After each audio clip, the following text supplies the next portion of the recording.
una palabra que he titulado rotos para ser moldeados. Y quizás todos hemos pasado momentos y cuando estamos rotos pensamos que estamos siendo destruidos. Y uno diría, aquí no hay manera de hacer nada. Pero cuando en realidad lo que está pasando es que Dios está empezándonos a formar. Y el problema es que vemos esa ruptura como el final, pero Dios no lo ve así. Dios ve cómo empieza un proceso.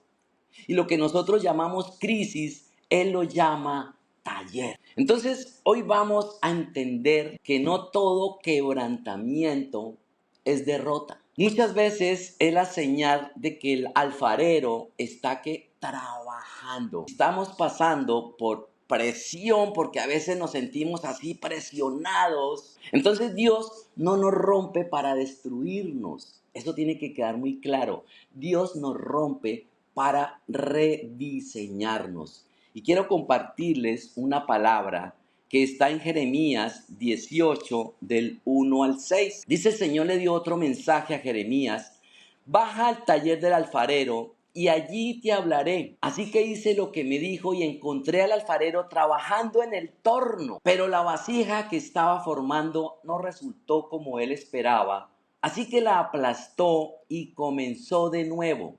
Después el Señor me dio este mensaje: oh Israel, ¿no puedo hacer contigo lo mismo que hice con el alfarero con el barro? De la misma manera que el barro está en manos del alfarero, así estás en mis manos.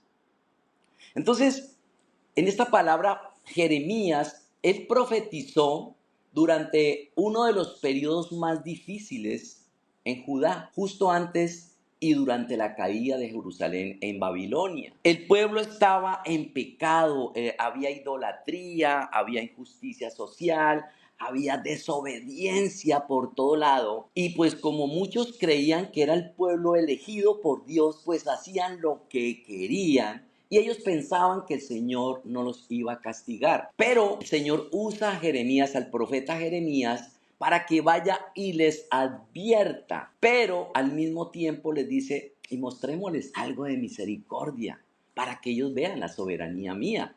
Entonces Dios le da una instrucción muy concreta a Jeremías.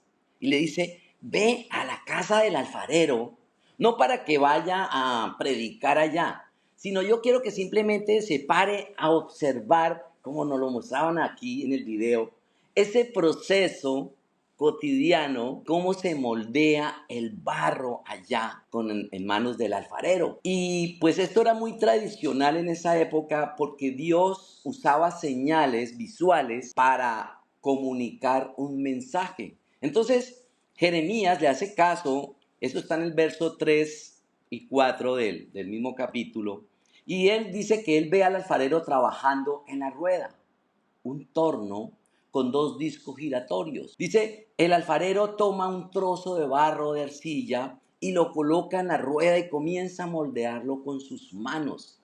Pero la vasija que se estropea. De pronto la vasija se rompe en las manos del alfarero. Y esto en la vida, si ustedes han visto alguna vez algún alfarero haciendo una vasija, se han dado cuenta que muchas veces, ¡pum!, se les la está terminando y se les rompe, se les quiebra, porque quizás hubo mucha presión de aire o porque quizás tenía piedritas, había mucha arena y esas piedritas hacen que ¡pum!, se rompa esa vasija. Entonces, él ve y dice que lo sorprendente es que cuando se rompe esa vasija, esas partículas, esos pedacitos que quedan de ese barro, no se tira. Él los coge y los pega y vuelve a empezar haciendo otra vasija poco a poco. Pero en el verso 5 y 6, aquí viene la aplicación directa de Dios. Escúcheme en esto. Él les dice y nos dice a nosotros: oh Israel, ¿no puedo hacer contigo lo mismo que hizo el alfarero con el barro? De la misma manera que el barro está en las manos del alfarero, así estás en mis manos. O sea, nosotros estamos en las manos ¿de quién? de nuestro Señor, del mejor alfarero. Dios muestra que Él es el alfarero soberano. Miren esto. Dios nos muestra que Él tiene toda la autoridad absoluta, tiene el poder total y la sabiduría perfecta. Pues nosotros somos ¿qué? Somos una materia frágil aquí en la tierra. Somos dependientes y nosotros no tenemos forma, ¿saben? El Señor nos da la forma, pero el Señor nos dice, yo tengo el derecho para moldear sus vidas a la manera de Él. Y eso nos da a entender que nosotros no somos los dueños de nosotros mismos. No, no, no, no, no. Él nos creó y Él nos sostiene. Entonces, aunque el barro se estropea por pecados, por rebeldía, por malas decisiones, Dios no nos va a desechar. Para Él, esto es muy valioso en sus manos.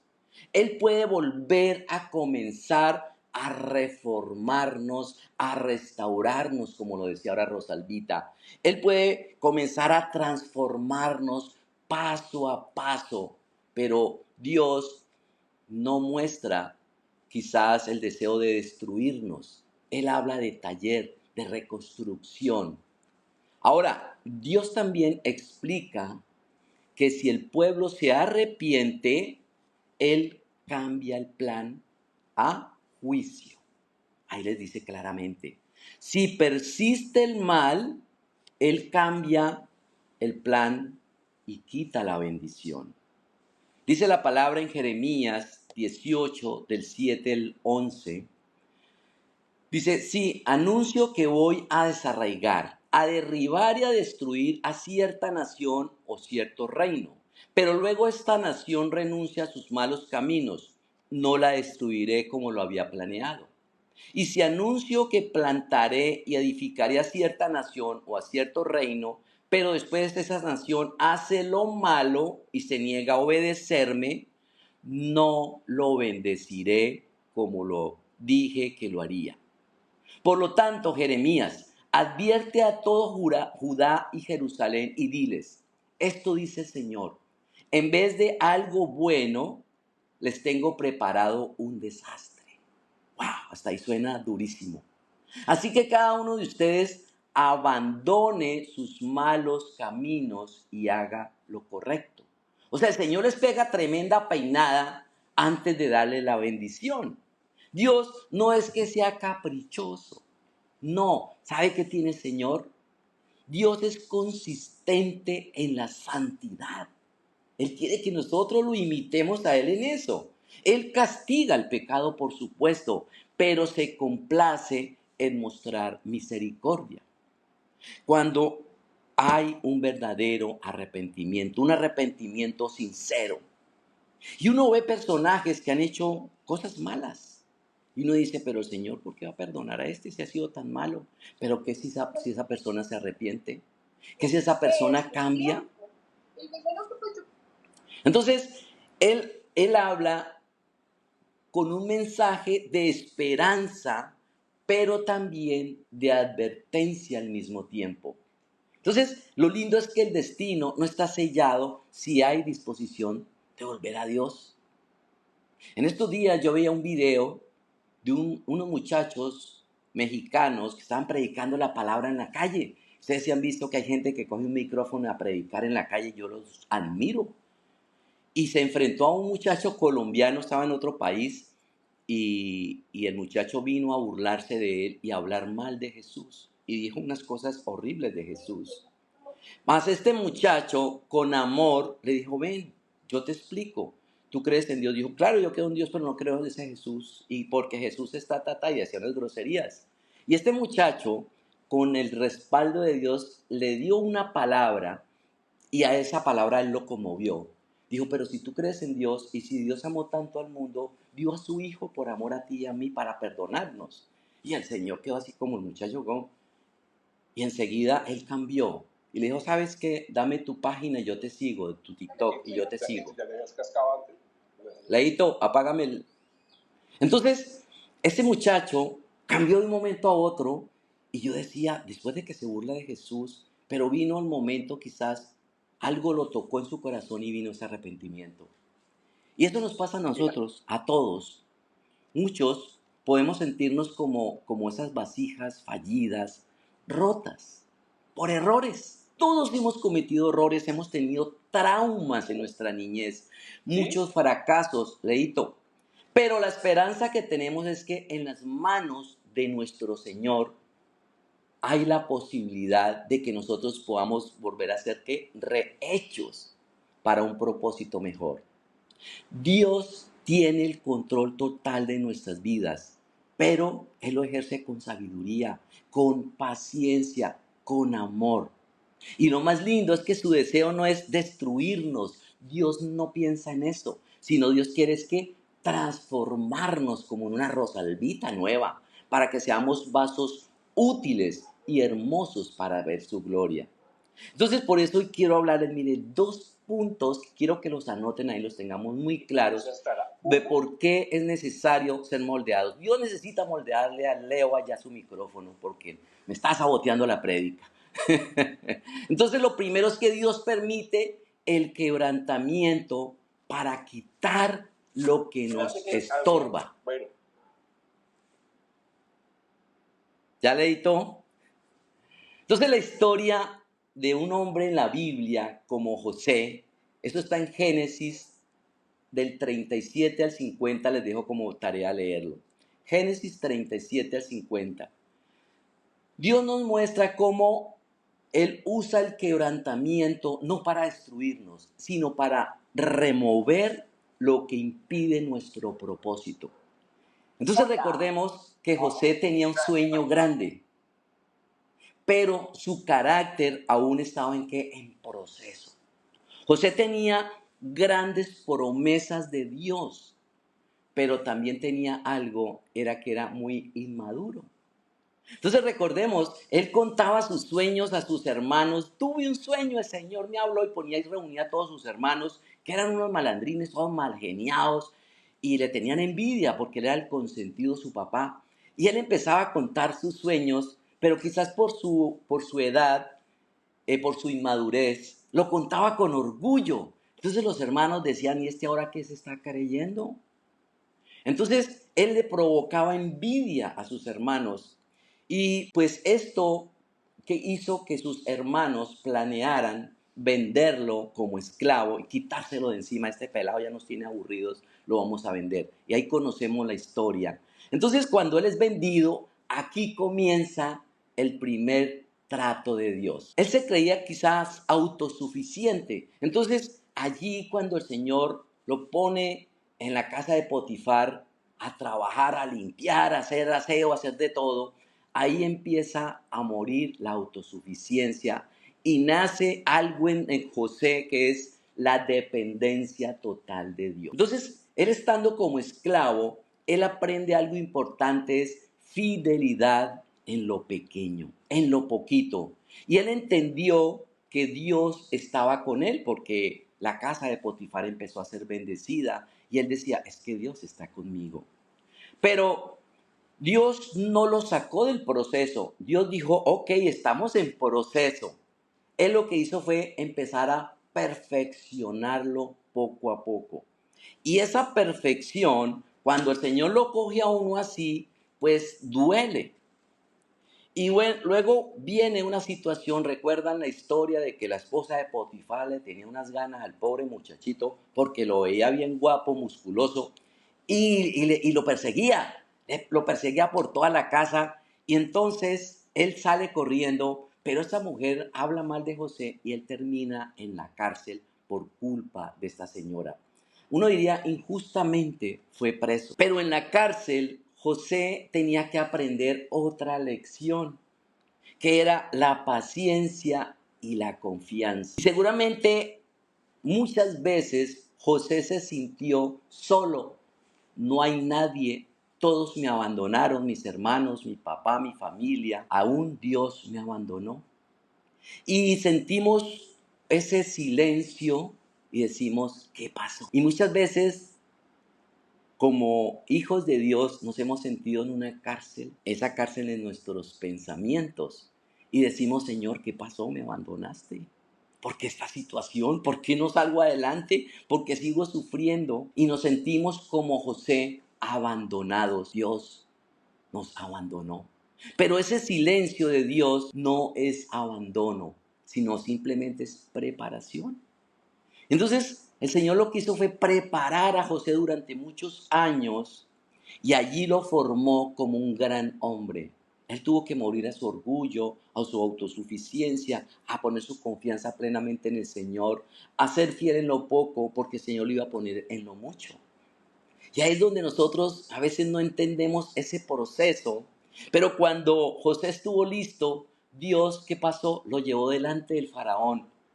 Y ese mismo hombre que fue traicionado por sus hermanos, ahora llegó a ser de gran bendición para su propia familia, de gran bendición para las naciones. Entonces, ese proceso quitó todo lo que le estorbaba a José para que pudiera cumplir un propósito eterno.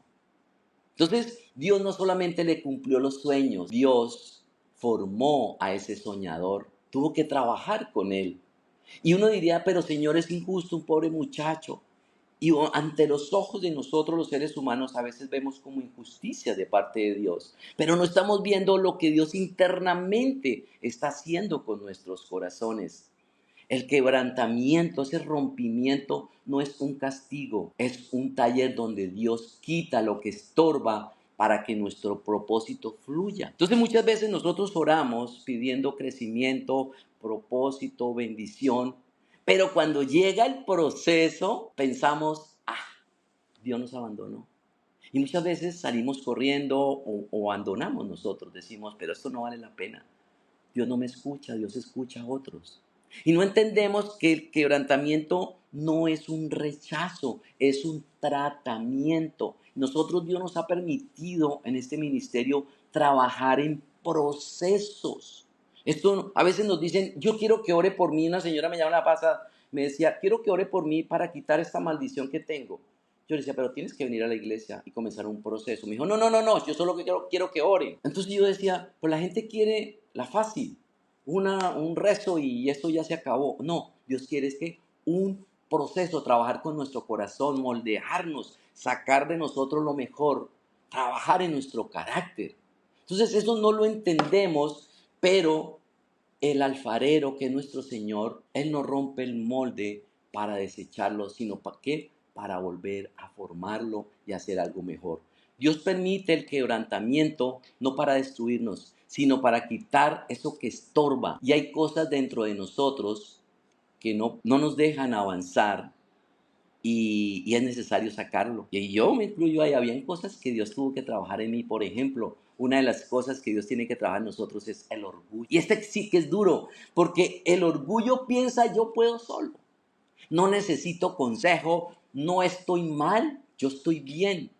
Pero eso se llama autosuficiencia, que era lo que le pasaba a José. Entonces la autosuficiencia, ¿qué va a hacer? Nos va a desconectar de Dios. Cuando hay orgullo, no pedimos ayuda.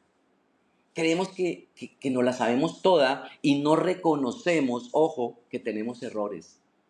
No dependemos de Dios. Eso nos impide arrepentirnos, nos impide pedir perdón, nos impide cambiar. Ese es el orgullo. Pero en la casa del alfarero, el barro duro como este no se puede moldear. Tiene que ser que humedecido, tiene que ser presionado, tiene que ser que aplastado, tiene que ser reformado, tiene que ser trabajado. El orgullo hace exactamente eso. El orgullo, ¿sabe qué pasa? Si yo dejo este barro sin agua, sin humedecerlo, se endurece. Así pasa con el orgulloso, el corazón se endurece. Y dice la palabra en Proverbios 16-18 que el orgullo va delante de la destrucción y la arrogancia antes de la caída. Entonces, el orgullo se tiene que romper. Dios tuvo que romper en mí, quebrarme en mí el orgullo. Porque Dios me dio la oportunidad como a José, me dio un sueño, me dio la oportunidad de dar clases, de enseñar, pero a mí se me subió el orgullo espiritual y yo no me había dado cuenta, pero a mí había orgullo y Dios tuvo que tratar conmigo durísimo. Yo tuve que perder mucho, pero cuando estaba roto me di cuenta de que ese era el amor de Dios, que Él necesitaba transformarme para poderme usar más adelante, porque Dios sabía que yo tenía un llamado, pero necesitaba quitarme de mí la autosuficiencia, el orgullo. Y eso hizo Señor. Me quebrantó, me rompió en el 2009, que fue durísimo.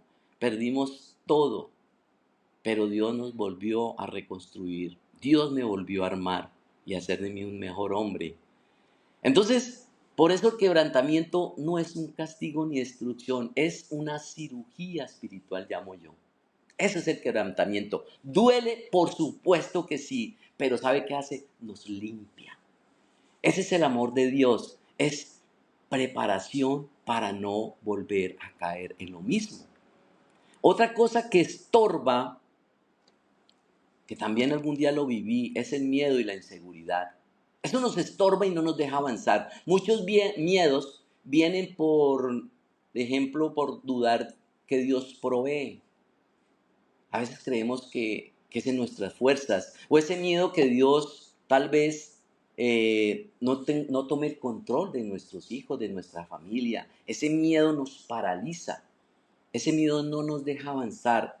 Cuando nos sentimos inseguros, a menudo ponemos nuestra confianza en nosotros mismos, no en Dios. Entonces la inseguridad, ¿qué hace? Nos hace perder posibilidades, nos hace perder de pronto o esconder esos talentos y esos dones que Dios nos ha entregado. Nos impide obedecer esos pasos de fe. Entonces todo esto, el miedo y la inseguridad, son herramientas que el enemigo usa. ¿Para qué? Para limitarnos. Dios quiere liberarnos para que vivamos en una completa libertad. Y hay una historia en la Biblia de un hombre que ese tenía mucho miedo. Es Gedeón. Ustedes recuerdan la vida de Gedeón. Gedeón, Dios lo llama a cumplir una misión. Eso está en Jueces, capítulos 6 al 8. Y yo simplemente les resumo aquí. Dios tuvo que quebrantar el corazón de Gedeón, porque era un hombre muy temeroso. Cuando ellos los estaban invadiendo, los enemigos, estaba escondido. Decía, no, yo no soy capaz de asomarme por allá.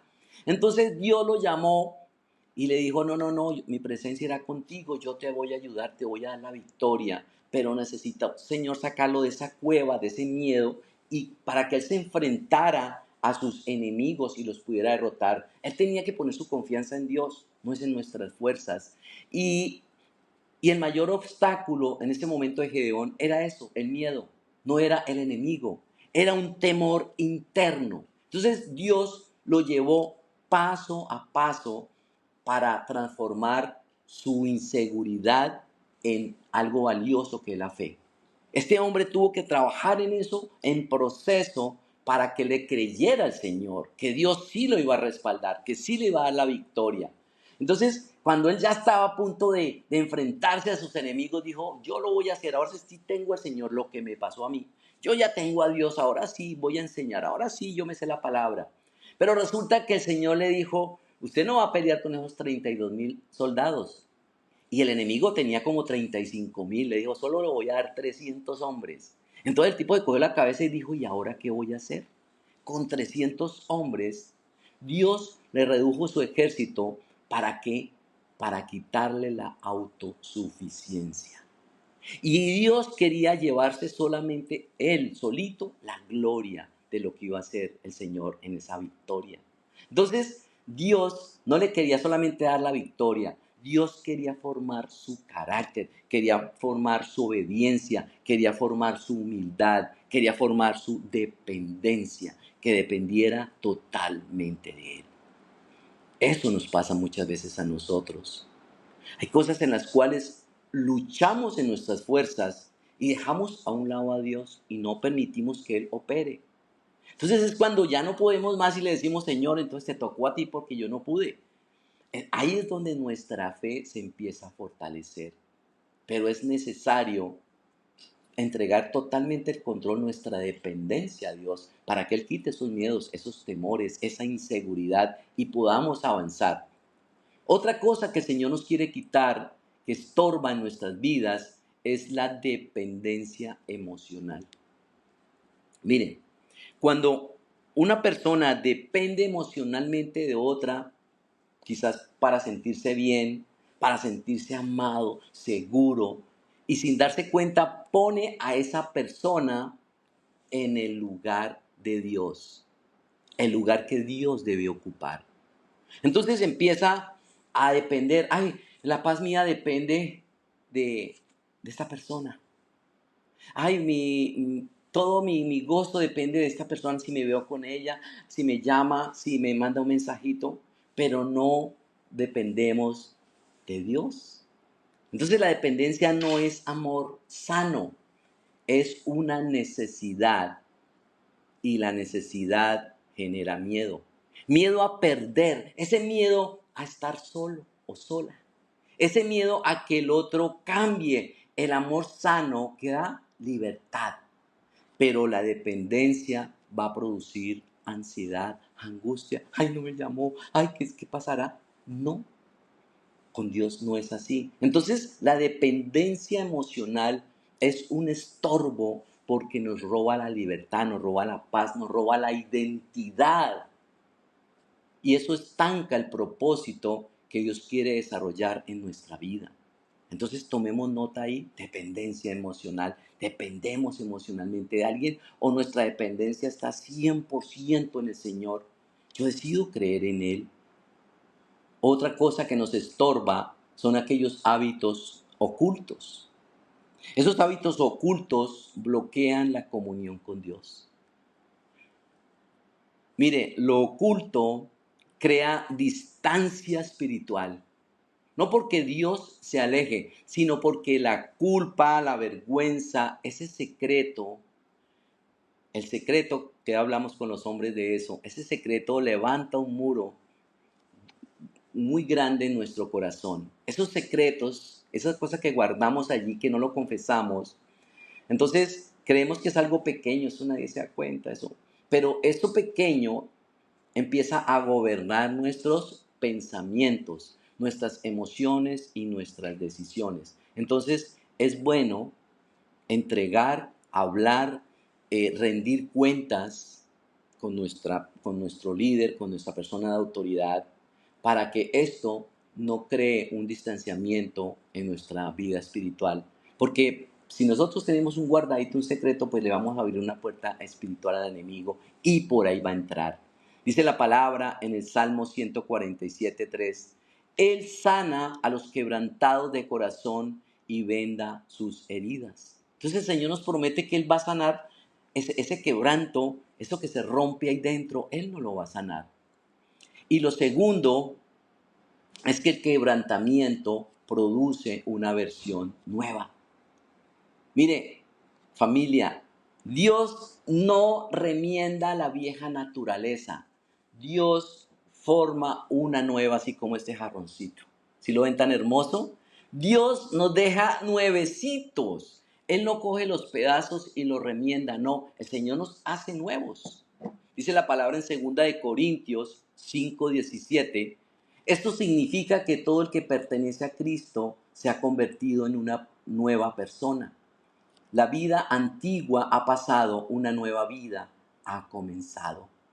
Entonces, Dios quiere crear una vida que nueva como ese jarroncito. Nosotros, quizás los seres humanos, pensamos en mejoras, en arreglos, pero Dios piensa diferente. Dice que sus planes y sus pensamientos son mejores y más altos que los nuestros. Dios piensa en transformación. Nosotros quizás queremos parchecitos, venga, solo tapamos ahí, pero Dios quiere producir nacimiento, algo nuevo. Eso es lo lindo de Dios. Entonces, la naturaleza vieja no se corrige. ¿Qué hace el Señor? La crucifica.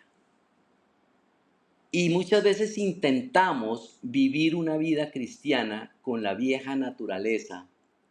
Y yo lo pongo como un ejemplo si nosotros fuéramos a pintar una pared que está dañada, quizás esté podrida, y nosotros podemos pintarla y quizás se va a ver bien por fuera, pero le ponemos el dedo o viene una lluvia y eso se cae. Por dentro está dañada. Esa vieja forma quizás de vivir dominados por cosas por allá guardadas de pecado, egoísmo, eh, esos patrones mundanos, esas cosas, aunque seguimos, digamos que nosotros luchamos diariamente con la carne, pero eso ya no debe tener dominio sobre nosotros. Dios quiere sacar todo eso de allá adentro y Él comienza una transformación que progresiva.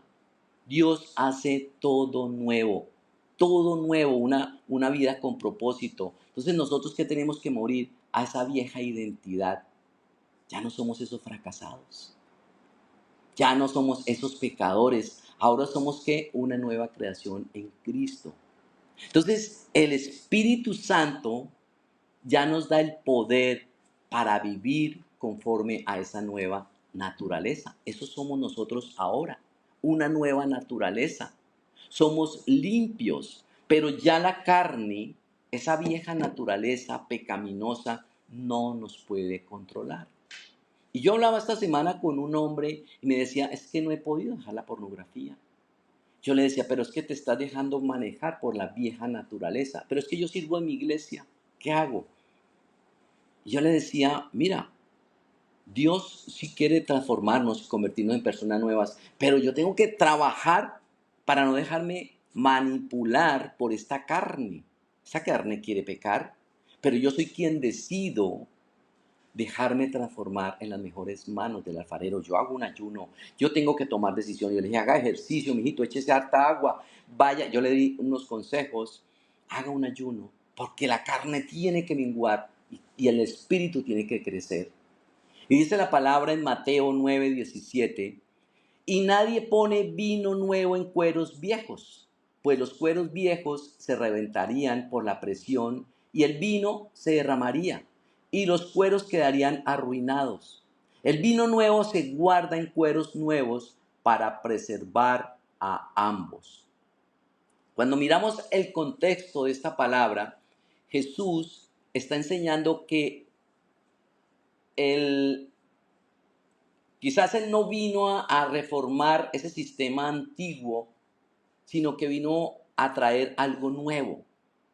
El vino nuevo representa la nueva obra de Dios, la gracia, el reino, la vida en el Espíritu. Entonces Jesús estaba introduciendo una nueva dimensión espiritual a este poco de gente religiosa y decían, pero ¿este tipo de qué nos está hablando?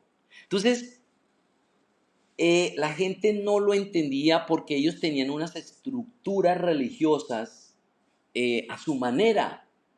Y estos eran los odres a los que Jesús se refería. Entonces, cuando hablamos de odres, son unas bolsas de cuero donde se guardaba el vino. Y, y hablando un poquitico de los odres, Jesús se refiere porque cuando el vino se fermentaba, el vino ¿qué pasaba? Eh, Esos odres se expandían. Y un odre nuevo era flexible, pero un odre viejo ya estaba rígido, duro y se rompía con la presión del vino. Entonces, el problema no era el vino, era la falta de ¿qué? De flexibilidad del recipiente donde se iba a meter.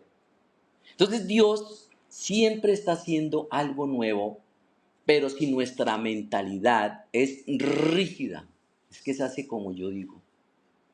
Yo no me resisto al cambio, es que aquí me quieren cambiar, es que aquí le quieren a uno lavar el cerebro. Eso es lo que Dios quiere romper. Nos aferramos a las tradiciones como pasó con estos religiosos. Tenían solamente tradiciones, pero no tenían un corazón limpio, enseñable, sino eran cosas que habían hecho por hombres. Entonces, todo esto incomodaba cuando Jesús les vino a hablar de gracia, del Espíritu Santo. Pero esto de qué está hablando este Señor. Y eso incomoda. Entonces, cuando nos hablan de algo nuevo, eso rompe nuestra comodidad. No nos gusta que nos hablen de eso. Pero Dios quiere derramar vino nuevo en nuestra vida. Pero Él necesita un corazón renovado, una mente que transformada, una actitud flexible, que yo tenga mi mente dispuesta a escuchar y a dejarme ser transformado. Eso se llama humildad, porque yo necesito desaprender esas cosas viejas que he aprendido. Yo duré muchos años viviendo bajo una tradición, pero yo pecaba. Entonces yo hacía cosas y iba a la iglesia y me confesaba un domingo, pero el viernes le iba y le era infiel a mi esposa. Esto era tradición, pero no había un cambio, una transformación en mi mente. Y es difícil poder vivir experiencias nuevas con una mentalidad vieja. Por eso el Señor necesita transformarnos. Y hay un ejemplo en la Biblia que es con respecto a uno de estos fariseos, que quizás muchos conocemos la historia, y es Nicodemo.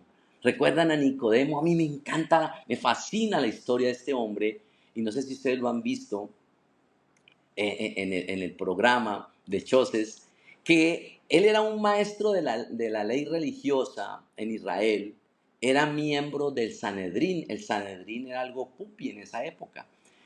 Él era un líder influyente y tenía mucho conocimiento religioso. Él se sabía toda la palabra, tenía posición porque era uno de los duros en esa época, pero él necesitaba nacer de nuevo. Él le faltaba una vida espiritual. Tenía el conocimiento, pero no tenía lo más poderoso, que era el Espíritu Santo, el Señor. Entonces Nicodemo buscó la manera de verse con Jesús en la noche, porque él había visto a Jesús haciendo milagros y él dijo, yo sí creo que este es el verdadero Mesías. Y empezó a seguirlo de lejos y él se daba cuenta que él era el verdadero Mesías. Entonces lo busca en la noche y Jesús ya sabía. Jesús dijo, ay, me va a buscar. Y él reconoció a Jesús tan pronto lo vio. Pero Jesús de una fue al punto. Eso está en Juan 3:3. Dice que Jesús le respondió, te digo la verdad, a menos que nazcas de nuevo, no puedes ver el reino de Dios. Entonces Nicodemo no entendió, pensó, pero ¿cómo voy a nacer de nuevo, Señor? Y Jesús se lo aclara en Juan 3:5. Dice, te digo la verdad, nadie puede entrar en el reino de Dios si no nace de agua y del Espíritu. En otras palabras, le da a entender que nacer de nuevo es una transformación interna. Es una obra que solamente la puede hacer ¿quién? El Espíritu Santo. Es una nueva naturaleza. Y él entendió, recuerdan que él le dio un abrazo a Jesús, que él sintió la presencia de Dios. Él lloró, recuerdo. Y más adelante vemos cómo Nicodemo defendió a Jesús.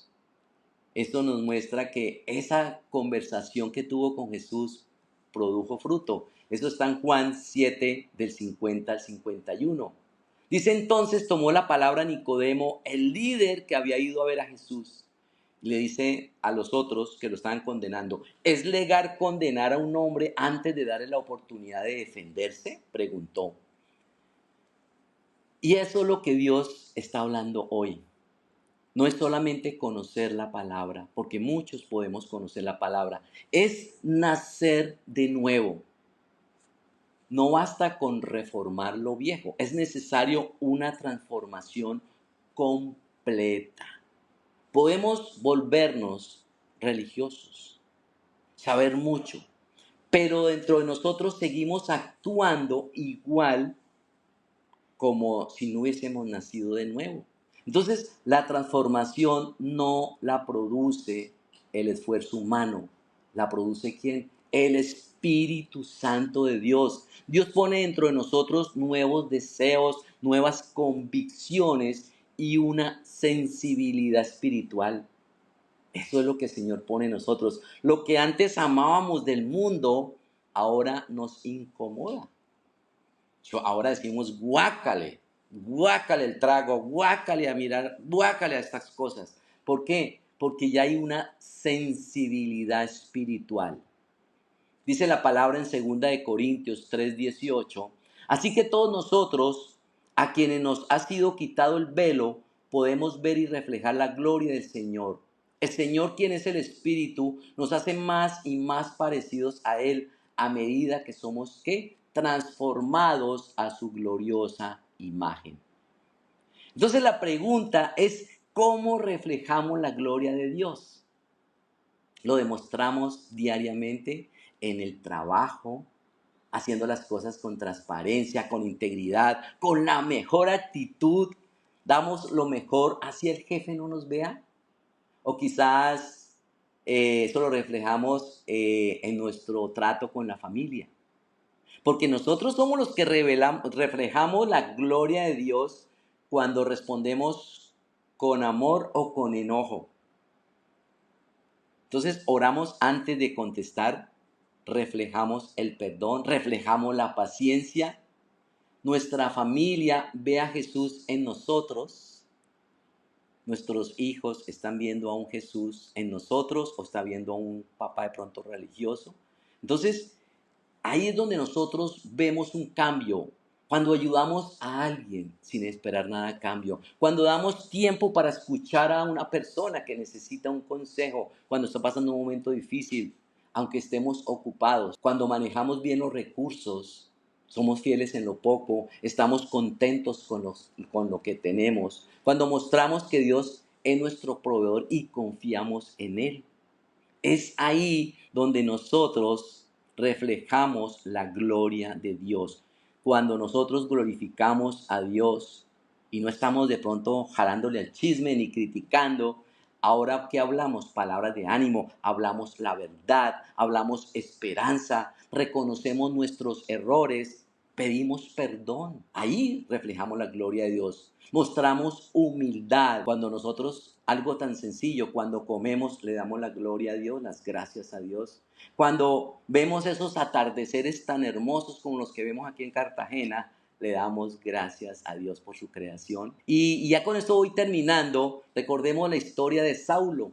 Saulo no era un pecador común. Saulo era un perseguidor de cristianos. Y él creía que estaba haciendo lo correcto, pero su corazón estaba lejos de Dios. Y cuando él tuvo su encuentro con nuestro Señor Jesucristo, recuerdan, camino a Damasco, Dios no lo reformó. ¿Dios qué hizo? Dios lo transformó. Lo volvió un hombre nuevo. Le cambió hasta el nombre. Pablo. Ese perseguidor se convirtió en un tremendo predicador. Ese violento que era ese hombre se convirtió en un misionero. Ese orgulloso se volvió un siervo de Dios. Dios no lo arregló. Dios lo hizo, ¿qué? Nuevecito.